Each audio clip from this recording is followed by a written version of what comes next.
After going from living with my parents for 28 years to buying my first house, I'll admit it was a bit of a shock to adjust to.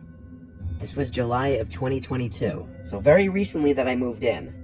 My house is a 30-minute drive from my parents' house, so we're not that far away. In my parents' house, I would always constantly be awoken at night by my dad going up and down the stairs in the middle of the night.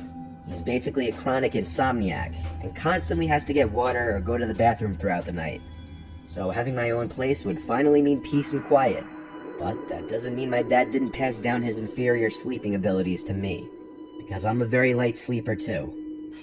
The layout of my new house is as follows: a small unfinished basement with laundry and boiler room, first floor with living room, kitchen, bathroom, and dining room, and the upstairs with 3 bedrooms and a bathroom. One bedroom I use as an office, another one I use as a little workout room. For the first couple of days, my dad was over to help me bring in furniture and set the place up. The bulk of it was done after that. Then it was just minor decorating and smaller things here and there. I'd say a week into moving in, I was practically done with the furnishings and fully at home. On a Sunday night, I could tell I was going to have a rough time trying to sleep because I was wide awake.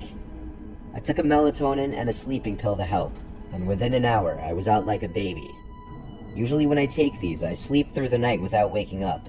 This night, though, I woke up. A sound from outside my room woke me up. I was so dazed and confused, freshly woken up from an intense dream, that I wasn't thinking clearly. The noises from outside my room were familiar footsteps going up the stairs. My dad, as usual, waking me up with his middle-of-the-night trips up and down stairs. I tried to drown out the noise and ignore it. I was in such a daze that it didn't even hit me right away, that those footsteps couldn't be my dad's. I snapped back to reality and sat up, listening. The footsteps stopped. Now that I was fully awake, I wondered if it was an auditory hallucination. Like, was it just something engraved in my memory that I heard it in my half-woken up state? I actually nervously called out, "Dad?" I didn't know what I was expecting to happen, but no one called back. I went out into the hallway outside of my room and turned on the lights to each room I passed. I made it to the stairway, and I looked down the stairs at a tall man in a mask at the bottom, looking up at me. It didn't feel like a reality that I was actually staring at an intruder in my house. I didn't see any weapons on him, but I wasn't about to go fight him. I screamed at him to get the fuck out of my house, definitely with a shake in my voice. Believe it or not, he turned around and left through the front door. I ran down the stairs to lock it behind him. When I went to call my dad, I heard the back door to my house slam shut. There was a second person in the house who I didn't see. I was full on freaking out. My dad picked up, of course, because he's never asleep, and he questioned why I was calling him and not the damn police.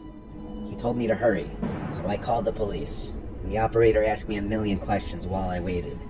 I was interviewed by the arriving officers, who asked me for a description of the robber, what they stole, if anything, and which direction they left in, and what vehicle.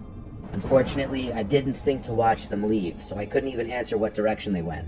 And I couldn't give a physical description other than one of them was tall because of the mask.